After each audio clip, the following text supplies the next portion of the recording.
I'm Kelly Foss, and this is lesson 3 of 4 in my Drawing What You See and What You Don't online workshop series with Strathmore. Now, you have the advantage of seeing what my finished piece will look like. Right now, I have no idea, other than I know I'm going to be drawing this beautiful young woman. And then beyond that, we're gonna imagine our way through all the possibilities. Now, I'm mostly gonna be drawing with the Lyra Rembrandt Polycolor pencils, the 12-piece set. I'm gonna be using other drawing tools,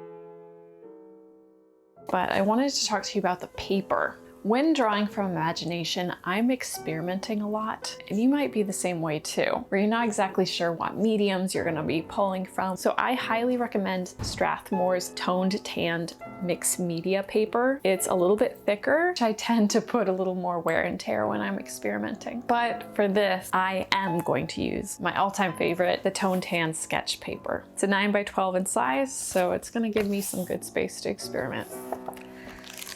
Okay, let's get going. Grabbing the 6B, we're going to jump right into our blocking in process. The whole mass of the body is kind of like a triangle, and then I'm cutting away smaller sections, still staying with my straight lines. It helps to squint at your subject to be able to simplify them down to shapes. I'm looking to get accuracy with my angles. Using straight lines helps us to see the big picture and not get caught up in details. Right now, it's good to draw loose to allow our lines to be movable. Simplifying our structure into straight lines allows me to not only see like the bend of the back, but also point to point like this knee to knee, which really helps to make sure that we're not growing the legs or the torso too long. Our model is the artist Michael Elena, and I love this pose. It's very dreamy. Avoid the temptation to get into details right now. I eyeball a lot of mass comparisons in my drawing process, but you can also do a measured mass comparison, like the head. Top of head to chin hits about on where her leg is at her breast. That measurement again hits about her wrist, and then down to below.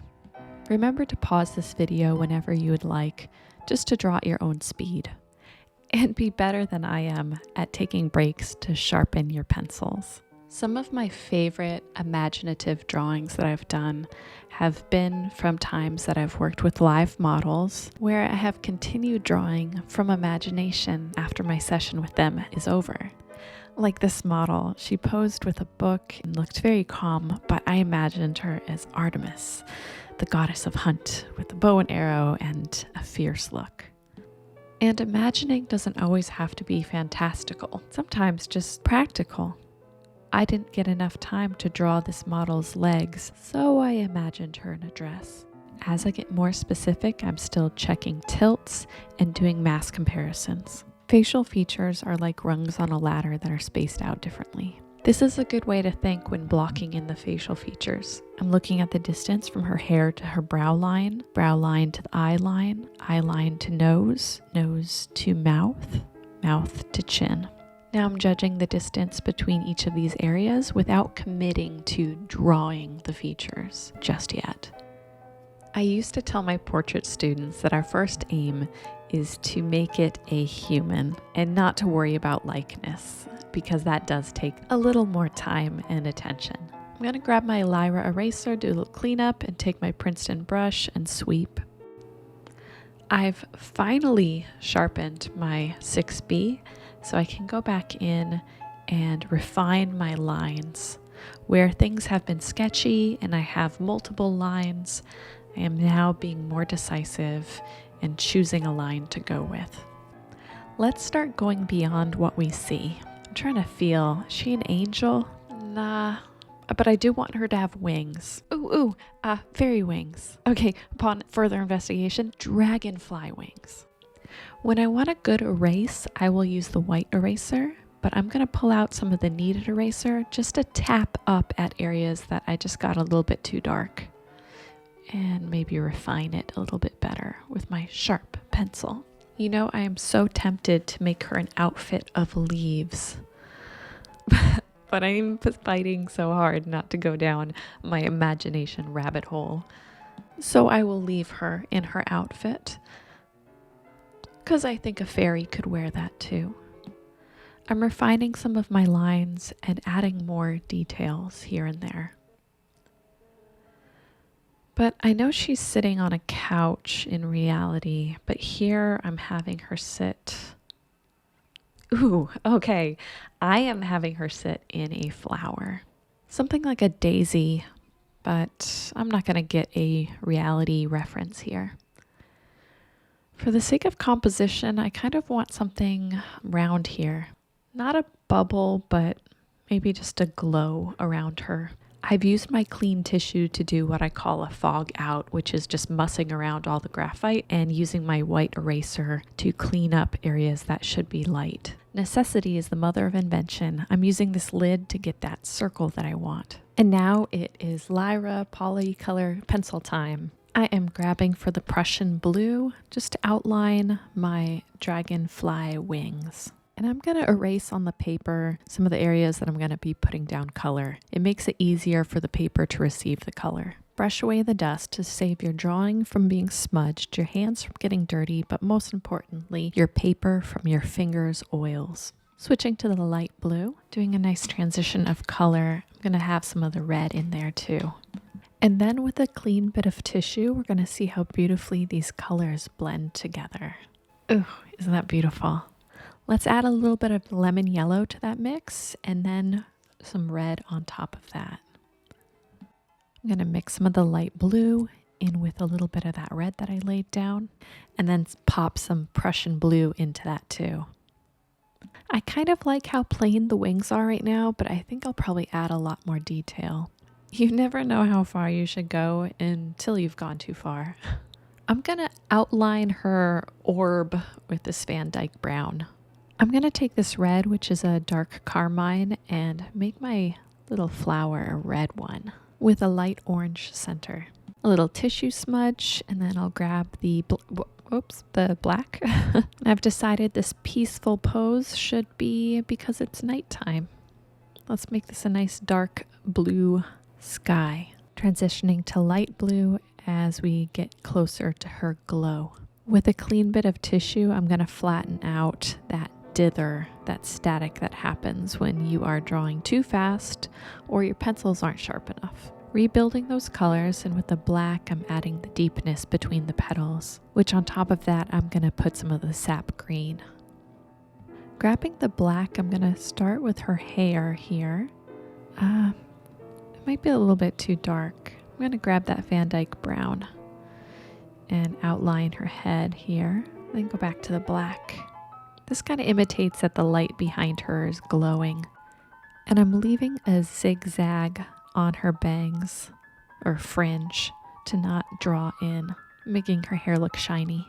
I'm going to build up the intensity of the colors on the wings with the light blue and the Prussian blue, drawing in some more of those details.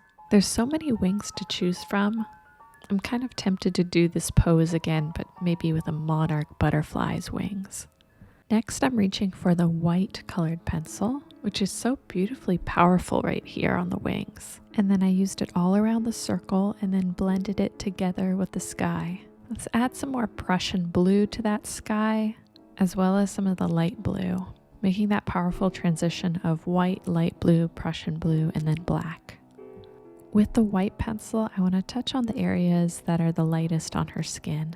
Not all of the skin though, because that beautiful tan paper, we want that to be present. Let's warm up areas of her skin with the red pencil, dark carmine. I'm going to put a little bit of the white on her lips to then just put red back over it. It makes the color brighter. I'm rosying up her cheeks and ear and hands. With the Van Dyke brown, which I'm always tempted to call Dick Van Dyke brown, I'm going to do a little bit of shadows on the flesh.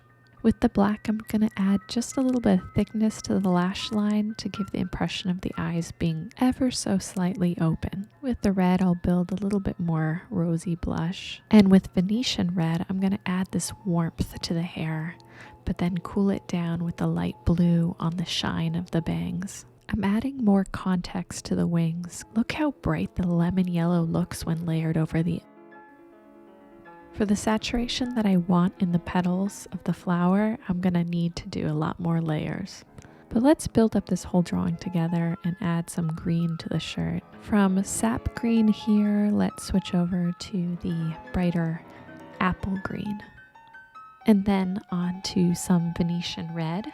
And for details, the Van Dyke brown.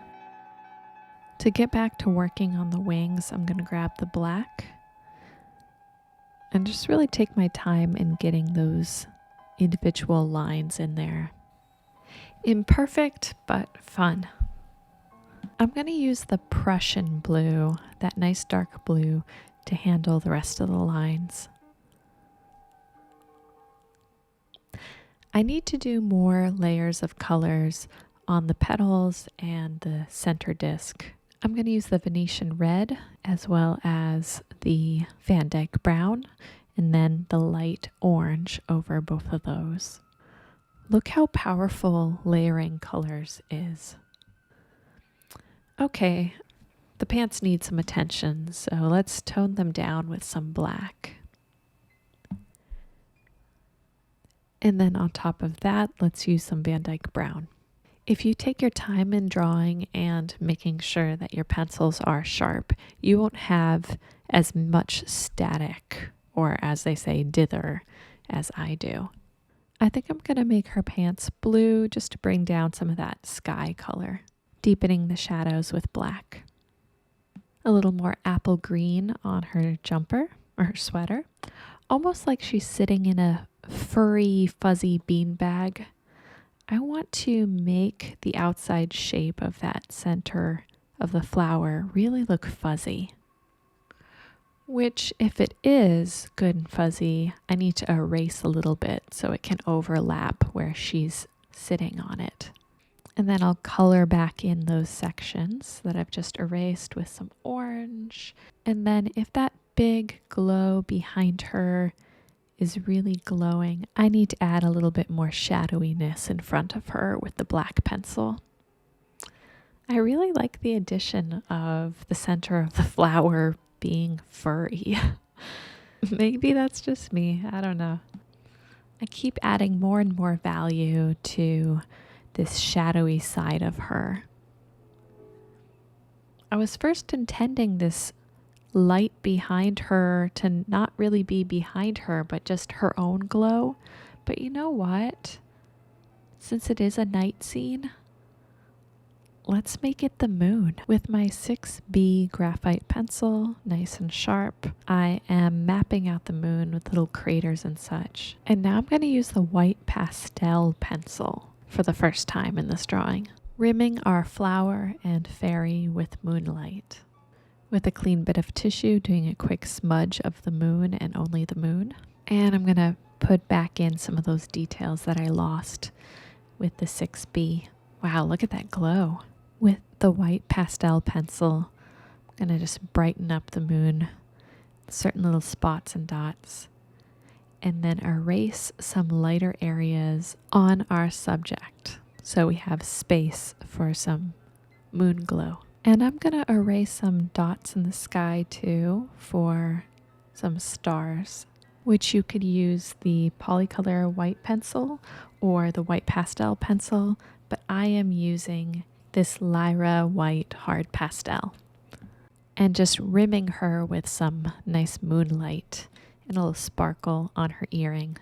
I'm going to layer color over the white that I've put on the clothing to make just a nice pop of a brighter color. With the white Polycolor pencil, I'm just going to rim the moon to add to that brightness of the sky.